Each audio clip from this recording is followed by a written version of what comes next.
In this video, you will learn 10 iron laws of indifference, laws that strip you from the weakness of the herd and forge you into something colder, sharper, untouchable.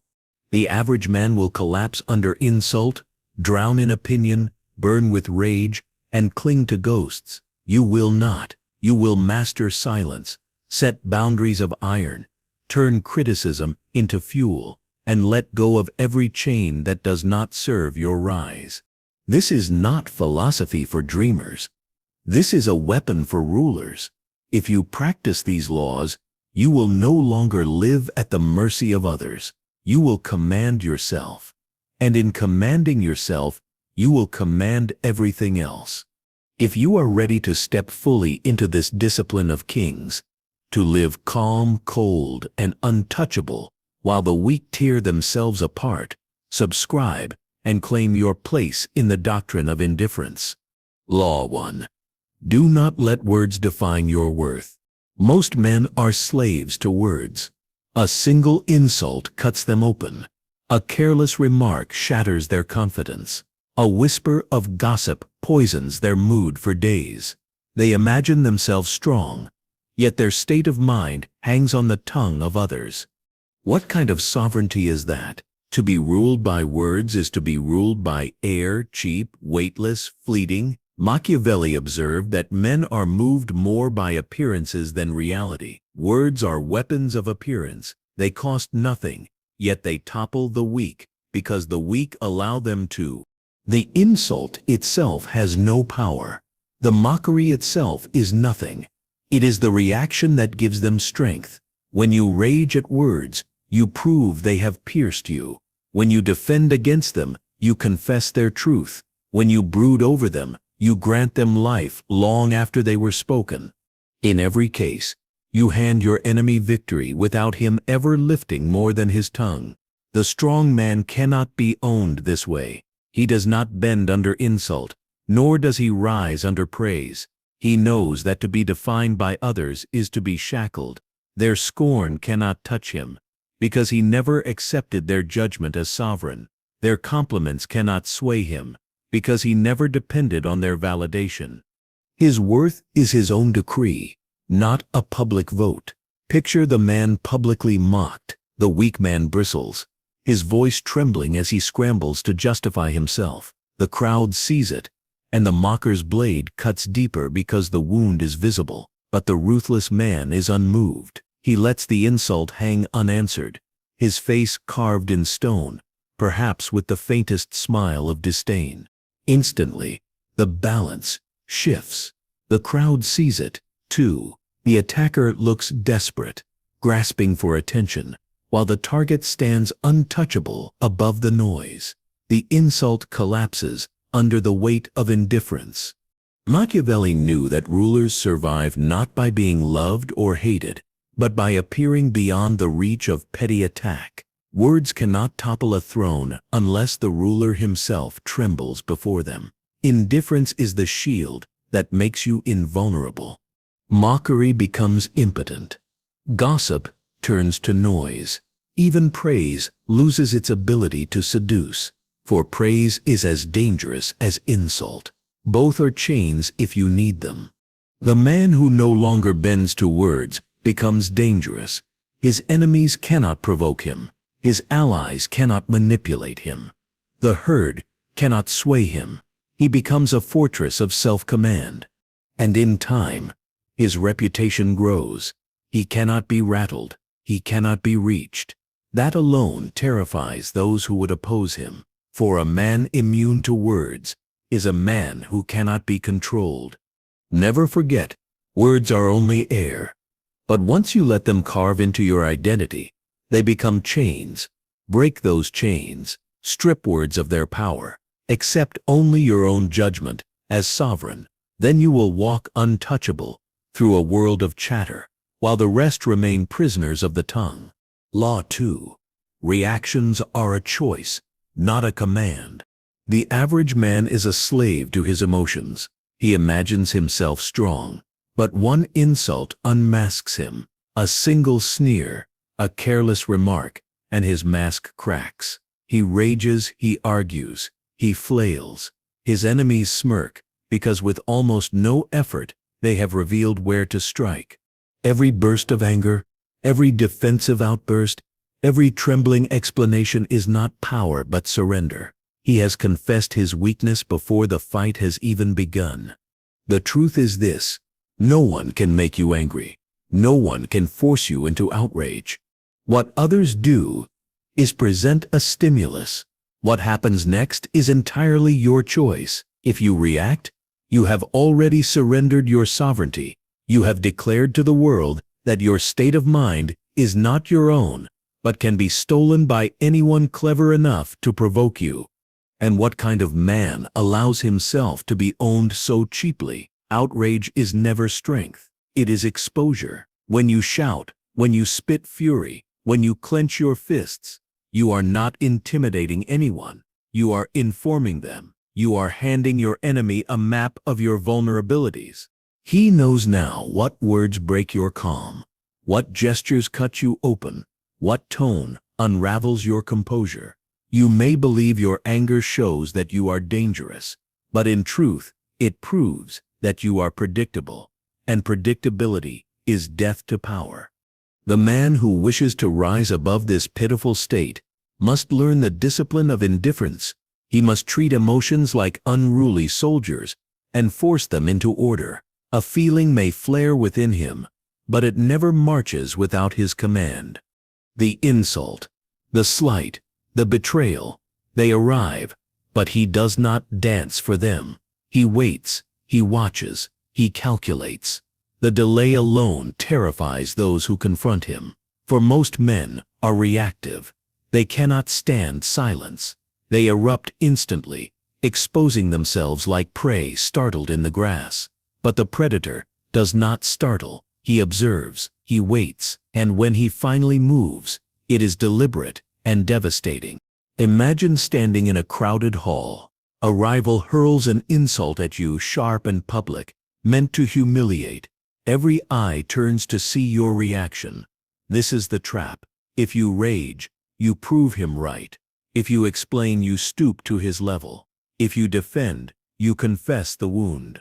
But if you simply smile faintly, if you let the words hang unanswered in the air, the weight of silence shifts against him.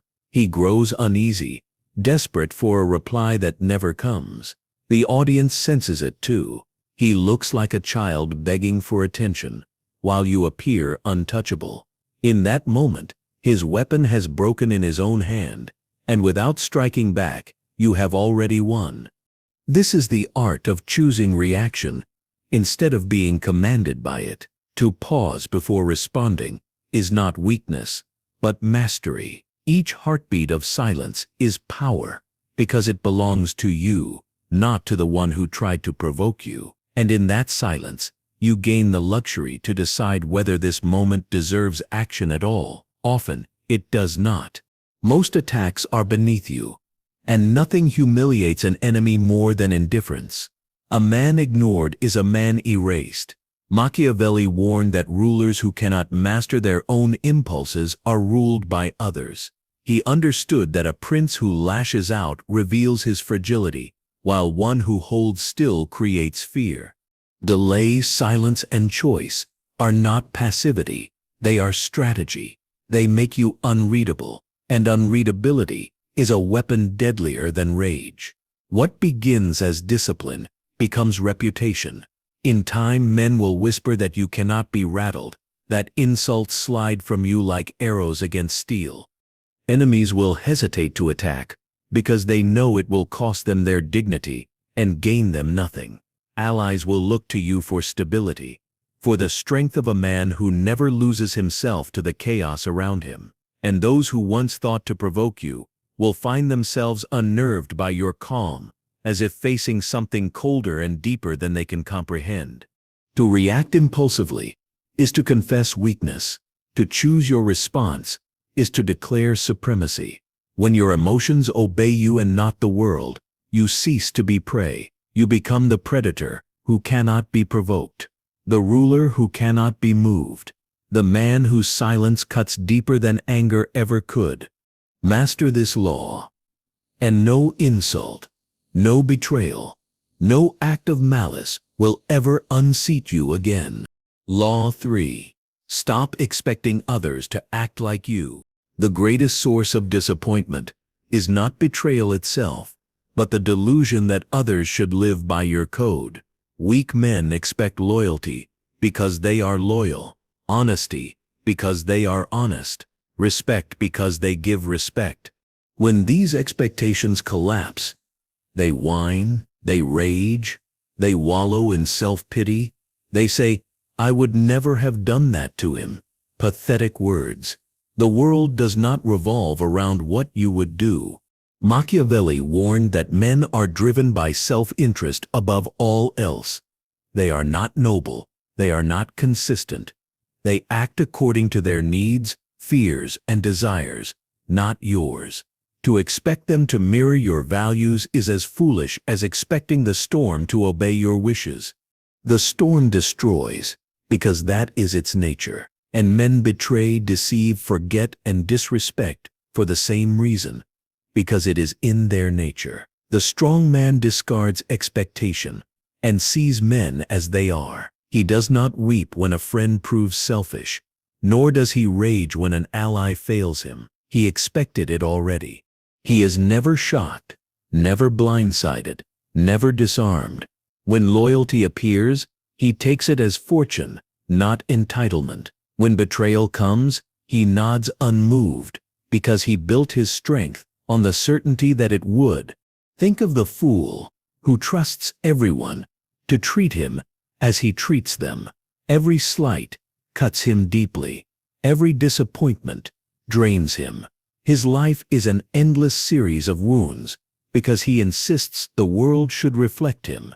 The ruthless man, by contrast, never grants the world that power. He assumes men are unreliable, self-serving, and weak, and because he expects nothing, he loses nothing. This clarity becomes a weapon. While the herd clings to illusions and cries when reality shatters them, the strong man thrives. He negotiates with eyes open. He allies with caution. And he betrays no surprise. When men reveal their true nature, his enemies cannot wound him with treachery. His allies cannot weaken him with failure. He is immune because he saw it coming before it arrived. To stop expecting others to be you is not bitterness. It is sovereignty. It is the refusal to let another's weakness disturb your strength. It is the recognition that their choices speak of them, not of you. Their lies do not define your truth. Their betrayal does not stain your honor. Their cowardice does not diminish your power. The herd cries, "But I would never have done that." The strong man says, "Of course he did. It is his nature." And then he moves forward, unshaken, while the herd drowns in outrage.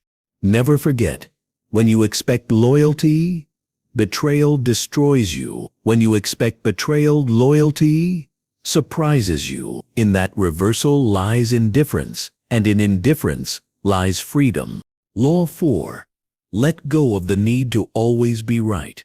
The weak man cannot resist the urge to prove himself. He clings to arguments like a beggar, clings to scraps, desperate for validation, terrified of being wrong. Every challenge to his opinion becomes a duel of pride. He shouts, he debates, he insists, and with every word, he exposes his insecurity. For only the insecure must constantly remind the world that they are correct. Machiavelli understood this weakness. He wrote that it is not truth that rules men, but perception, and perception can be shaped. To argue, to insist, to win every dispute is to reveal that you are ruled by your ego. Power does not argue. Power does not explain. Power acts, and in acting, proves itself beyond debate. The world believes the man who achieves, not the man who insists. Consider the quarrel between common men. They bicker endlessly over trivialities, their voices rising, their tempers flaring. The outcome is always the same. Two men diminished, their dignity lost in the mud of their vanity. Contrast this with the ruthless man. When challenged, he smiles faintly, or perhaps concedes with a shrug. Perhaps you are right. He wastes no energy proving himself because he knows reality will prove him in time. And when it does, his silence will echo louder than their shouting ever could. To kill the need to be right is to gain immense strategic advantage. It lulls your rivals into arrogance. Believing they have bested you, they lower their guard, exposing themselves for the kill. Let them think they have triumphed in words. You will triumph in results. Words fade, consequences endure. The man who must be right wins arguments. The man who is indifferent to being right wins kingdoms. This is not surrender. It is calculation. Every moment spent quarreling is energy lost. Every attempt to prove yourself ties you to another man's frame. To rise above this, you must sever the chain. Let others think what they wish. Let them boast. Let them preen. Let them wallow in the illusion of victory. Meanwhile, you advance silently, ruthlessly, until reality itself bends to you. The masses crave the illusion of correctness. They scream, "I told you so," as if those words hold power. The Machiavellian knows better. Only outcomes matter. History does not remember who was loudest in argument. It remembers who prevailed. Kill the need to be right, and you kill one of the greatest vulnerabilities of men. You become untouchable in debate, immune to provocation, free from the desperate hunger for validation. Your silence becomes heavier than their words. Your calm becomes more persuasive than their fury. And when the dust settles, it will not be the one who won the argument who stands victorious. It will be the one who never wasted his strength on it at all. Law 5. Protect your energy with boundaries. The weak man spends himself on everyone but himself. He cannot say no, so he bends to every request, every intrusion, every demand. His friends drain him. His colleagues exploit him. His family consumes him. And he convinces himself this servitude makes him noble. In truth, it makes him pathetic. A man who cannot defend his time, his focus, his energy, cannot defend his life. Machiavelli understood that power is preserved by control. A prince who gives away his resources freely weakens his state. So it is with you. Your energy is your kingdom. If you let it be plundered by the needs of others, soon nothing remains for conquest, for ambition, for strategy. Boundaries are not selfishness. They are sovereignty. They are the walls of your fortress. And a fortress without walls is an invitation to invaders. Look at the man who is always available. His phone rings at midnight, and he answers. A colleague shifts his burdens onto him, and he accepts. A friend leeches off his generosity, and he complies. He believes he is gaining favor, but he is only proving his weakness. The world quickly learns the truth. He has no guard, no discipline, no respect for himself, and so others respect him no more than he respects himself. Now look at the man who sets limits like iron. He does not rush to every call. He does not allow his time to be stolen. When asked for more than he is willing to give, he declines without apology. His no is firm, calm, immovable. At first, others may grumble, insult, or resent him, but soon they learn his boundaries cannot be bent, and what began as resistance turns into respect. For even those who curse his refusal admire the man who cannot be exploited. Machiavelli taught that appearances matter more than intentions. Boundaries project power. They show the world that your time has value, that your attention is scarce, that you are not another servant waiting to be commanded. And the man who appears valuable is treated as valuable. The man who acts as if his time is worthless will be treated as worthless. Guarding your energy means measuring every demand against your ambition. If it serves your purpose, accept it. If it weakens you, deny it. The herd believes they must please everyone, terrified of being disliked. They submit. Let them. You are not of the herd. You are not here to be liked. You are here to dominate. Better to be respected for your strength than loved for your weakness. The truth is simple. A man without boundaries belongs to others. A man with iron boundaries belongs only to himself. He moves through the world calm, unhurried, unbroken, because his energy is never squandered. He gives when he chooses, refuses when he must, and in both he rules. Guard your energy as a king guards his treasury, for once it is spent, it cannot be reclaimed, and the man who has nothing left for himself will have nothing left for power. Law 6. Detach from the opinions of others. The herd is fickle. One day they cheer you as a hero, the next they curse you as a villain. Their love is shallow, their hatred fleeting. To build your strength on their approval is to build a fortress on sand.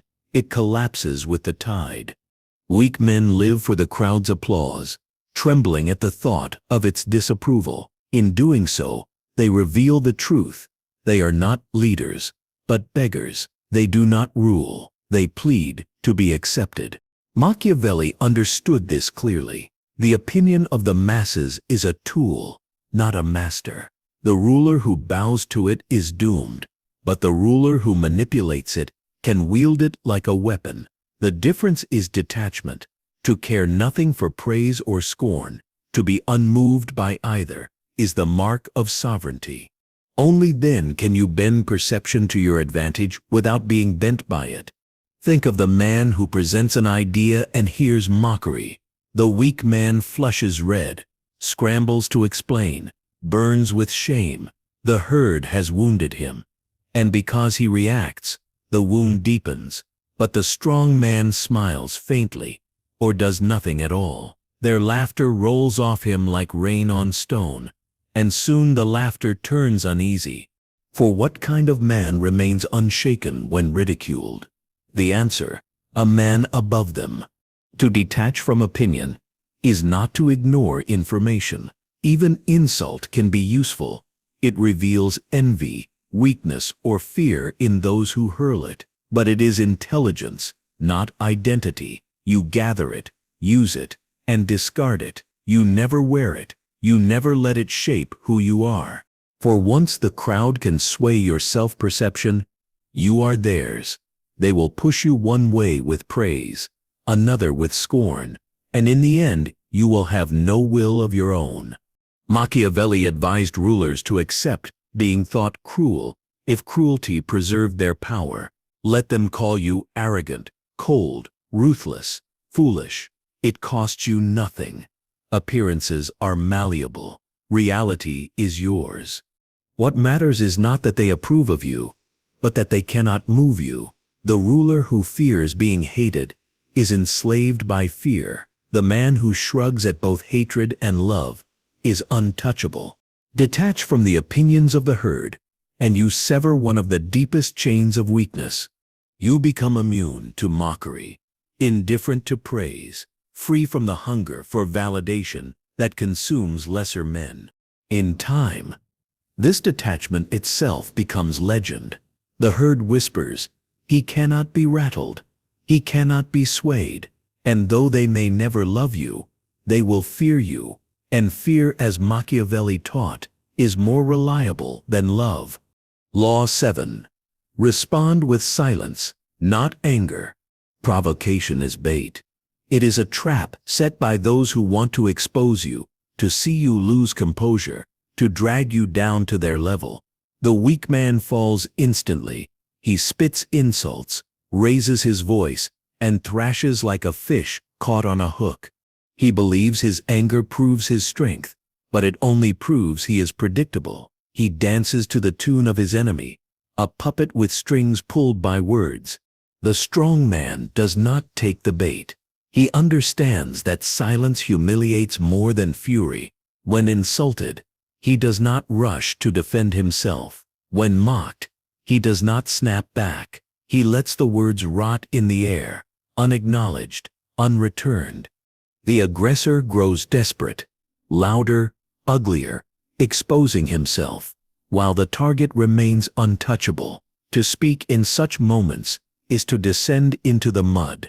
To stay silent is to remain on the throne.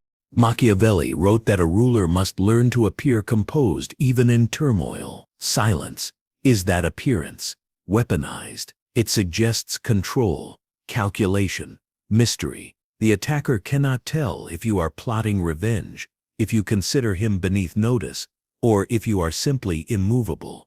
This uncertainty gnaws at him, breaking his spirit faster than any reply ever could. Picture the scene in a hall.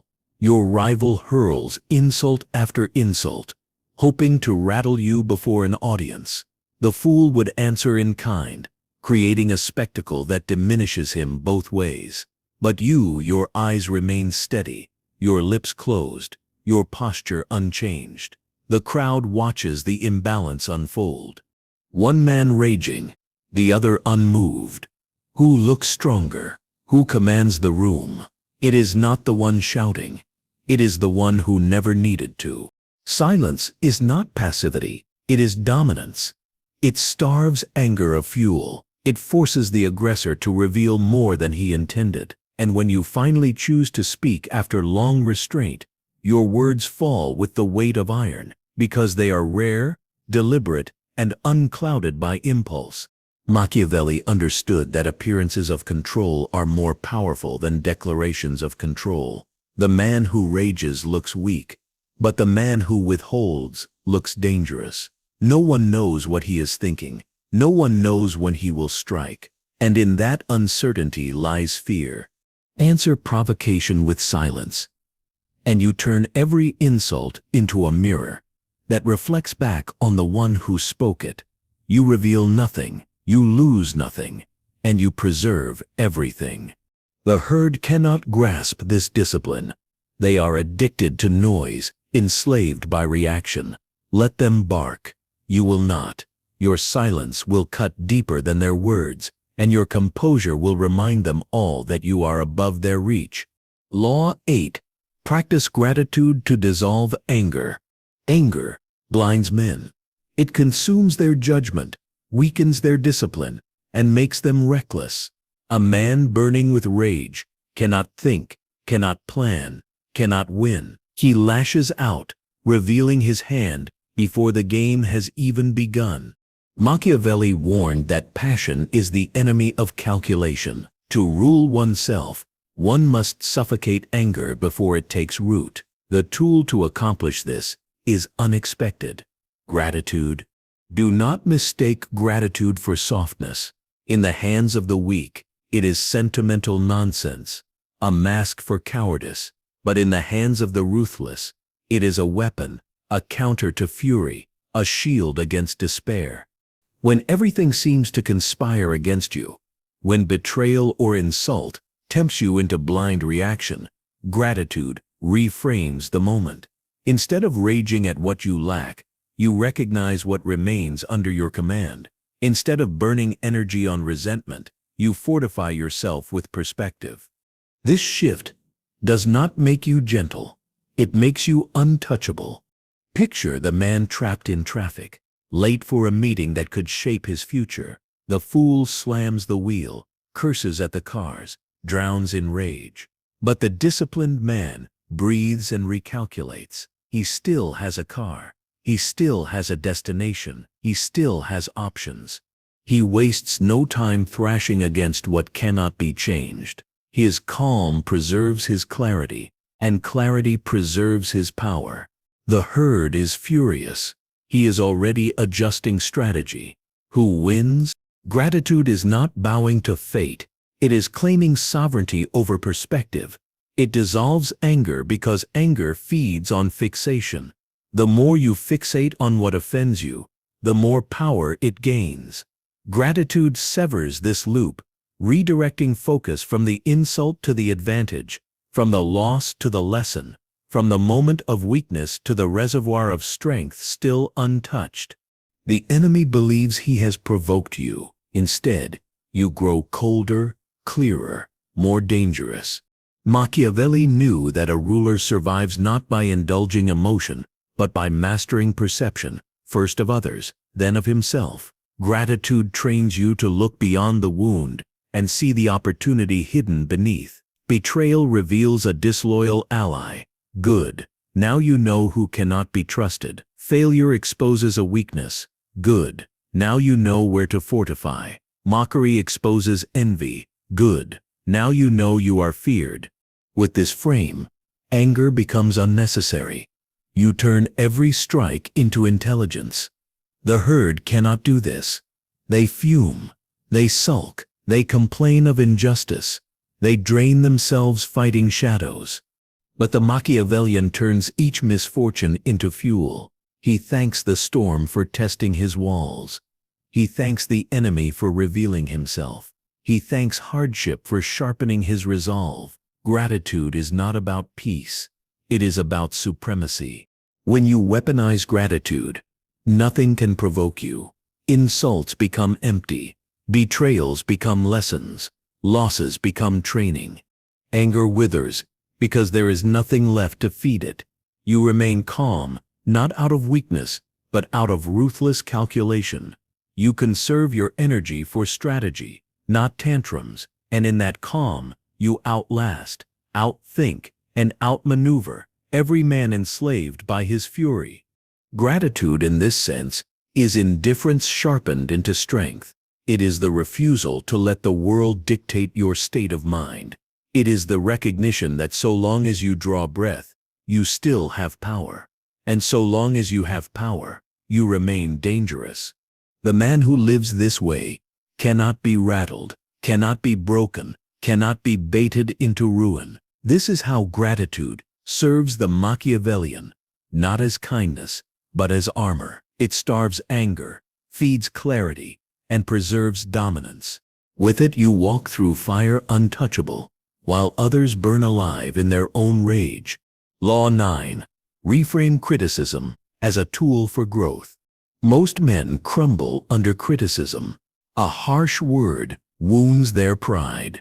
A sharp remark lingers in their mind like poison. They sulk. They defend. They explain. All in a desperate attempt to clear their name. They think words can diminish them, when in truth, it is their reaction that does the damage. A man who cannot endure criticism without trembling is a man unfit for power. Machiavelli understood that criticism is inevitable. Enemies will hurl it to weaken you, allies will whisper it to restrain you, and the herd will repeat it because their minds are too dull to think for themselves. To fight every word is futile. It wastes energy, amplifies the insult, and reveals insecurity. The strong man takes a different path. He uses criticism as intelligence, as fire, as fuel. Consider the difference. The weak man hears an attack and collapses. What if they are right? He spends his nights brooding, his days defending, his future shrinking under the shadow of doubt. But the ruthless man listens with indifference. If the criticism is false, it is beneath him. If it is true, it is useful. In either case, it serves him. He discards the noise, keeps the lesson, and moves forward sharper than before. Machiavelli wrote that it is better to be feared than loved, if one cannot be both. Criticism is often a sign of fear disguised as judgment. The more powerful you become, the more the weak will whisper and attack, for envy gnaws at them like rats in the dark. To be criticized is not always a wound. Often it is proof of rising above the herd. A man without critics is a man without significance. Picture the ruler who grows stronger with every insult. His enemies mock his decisions, yet he studies their mockery like reports from spies. Their complaints reveal their fears, their weaknesses, their blind spots. He adjusts, he sharpens, he hardens, and then he strikes where they never expect. While they waste breath, criticizing, he wastes nothing. Their words become his weapon. This is the difference. Weak men react, strong men extract. Every attack is information. Every insult is a window into another man's envy. Every harsh word is either a lie to ignore or a truth to exploit. Either way, it advances you. The more they speak, the stronger you become. The less you respond, the more they expose. The herd cannot fathom this. They burn their lives defending their honor against gossip, trading energy for scraps of reputation. But the Machiavellian sees reputation as a game of appearances, not validation. Let them speak. Let them sneer. Every insult that fails to shake you makes you more formidable in the eyes of others. Silence under fire creates the image of invulnerability, and invulnerability is feared. Criticism, when wielded correctly, ceases to be a wound and becomes fuel. It trains you where to fortify. It reveals who fears you most. It sharpens your composure before greater battles. And every time you refuse to bow to it, you prove you are not like the herd. You are the ruler they cannot sway, the predator they cannot provoke, the man who cannot be defined by their words. Do not kill criticism. Consume it. Digest it. Turn it into strength. In this way, the very weapons your enemies hurl at you become the stones with which you build your throne. Law 10. Master the art of letting go. Weak men cling to grudges as if clutching a burning coal. They tell themselves it is fuel for revenge, but all it does is scorch their own hands. They relive insults, replay betrayals, stew in imagined victories that never come. In truth, they are prisoners, chained not by their enemies, but by their own refusal to release the past. Machiavelli taught that a ruler must be guided by necessity, not sentiment. To hold on to anger long after its use is folly. It wastes energy, clouds judgment, and enslaves you to moments that no longer exist. To let go is not forgiveness. It is strategy. It is the refusal to let another man's actions continue to rule your mind. Consider the betrayal of an ally. The weak man festers, dreaming of perfect revenge. But in waiting, he paralyzes himself. His obsession consumes him, while his enemy moves freely. The ruthless man does the opposite. He notes the betrayal, calculates the lesson, and then releases the weight. If vengeance is useful, he takes it at the moment of his choosing. If not, he discards the matter entirely, refusing to drag dead weight into his future. Either way, he is free, while his betrayer remains irrelevant. To let go is to cut chains. It is to say, your actions do not command me. Your betrayal does not anchor me. Your insult does not define me. The man who can let go owns himself completely, while the one who clings is owned by the very enemy he despises. The irony is brutal. The man who cannot release the past carries his enemy inside him forever. Machiavelli knew that survival requires adaptability. The ruler who clings too tightly to rage or pride is brittle, and brittle things shatter. But the ruler who bends, who sheds the unnecessary, who drops what no longer serves, he endures. He is not tied to yesterday. He is armed for tomorrow. Letting go does not mean weakness. It is the ultimate display of strength. Anyone can rage. Anyone can obsess. Only the sovereign man can dismiss, detach, and move forward unburdened. His enemies become dust behind him, their words forgotten, their betrayals irrelevant. He wastes no energy, keeping ghosts alive. All his strength is preserved for conquest, not mourning. This is the final mastery, to walk through life unchained by slights, untouched by betrayal, indifferent to wounds of the past. To let go is to declare, nothing owns me, not enemies, not insults, not memories. I decide what remains, and I discard the rest. The herd cannot do this. They drag their past like carcasses, crippled by anger that no longer matters. But you will be different. You will burn nothing for ghosts. You will carry nothing that does not serve your rise. You will let go, not for mercy, not for peace, but for power. And when you master this art, you become the rarest kind of man, the one who cannot be bound, cannot be baited, cannot be conquered, the one who moves forward, lighter, sharper, freer, the one who holds nothing, and therefore cannot be held.